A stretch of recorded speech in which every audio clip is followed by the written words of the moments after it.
Welcome to today's podcast of Everyone Has the Freedom to Choose. This is Deb King. Join us for today's Cornerstone Conversation, Joy versus Happiness. Some people are just looking to be happy and often wonder why they're not. Others work hard or are on the go, striving to find happiness, but in the end, often feel lacking in their hearts. Then we have those who are just frustrated, angry at their circumstances, and focus on the negative they see. In a world that continually looks for happiness, we will find that happiness will not carry us through the tough places we face. There are times we are facing overwhelming odds early in the day, when things aren't going well before breakfast. Do we take a breath and say, "Lord, make me happy today"? Some may, but for me, I say, "Lord, give me strength." I believe that the request has been repeated over and over for a millennium or more. I have found in my life and other lives, joy can carry us where happiness will never hold up. Joy is not a state of mind, and it is not the same as happiness. Joy can be a strength from deep within our soul. And when joy is deep in our soul, we have peace in our hearts. But where does joy come from, if not our circumstances or what we do or don't? It all begins with how we view our world and the world in which we live. Our gratitude quotient is the determining factor in joy being present in our lives. Without gratitude, we gain an attitude. Joy, in a sense, is a choice. We refine our vision through the lens of gratitude. When we do that, gratitude enables joy. When my kids were young and they would grumble about something, I would tell them, "Give me 5, meaning 5 things for which they were grateful. If that didn't improve their outlook, I'd double it and continue until they start to laugh. They would forget why they were grumbling. It worked for me too. It still does. I still use the exercise today with both my husband and I when we're going through business or personal challenges. It works. It changes where our eyes land, how we view the circumstance or the people around us.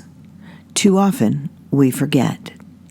But when we do a daily remembrance of what we are grateful for before we head into our day, it changes our perspective. A few years ago, an author, Ann Voskamp, wrote a book titled 1,000 Gifts, a spectacular book. This book is absolutely a must-read. Ann gives not just the story around her life leading to gratitude, but tools for us to use in making gratitude a part of our daily life and perspective.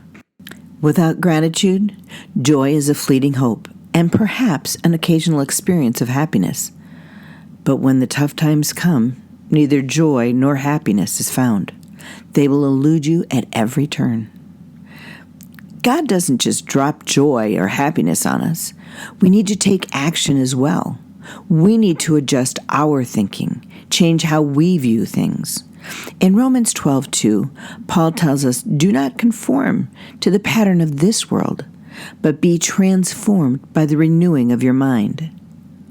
Paul tells the Galatians the fruit of the Spirit is love, joy, peace, forbearance, kindness, goodness, faithfulness.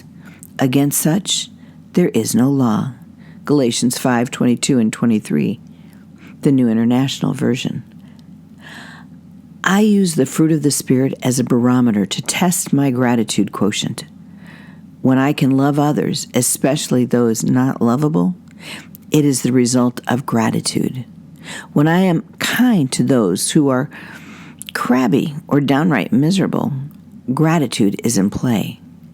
When I stay a challenging course with others or my own hurdles, gratitude is the energy behind my thoughts. When I am faithful to God, my family, friends, coworkers, neighbors, myself, it is a direct response from a grateful heart. When I see goodness in my life, it is because gratitude is the lens I'm viewing life through. And as a result, there is love, joy, peace, present in everything I do. Not always in the circumstance, but in my heart.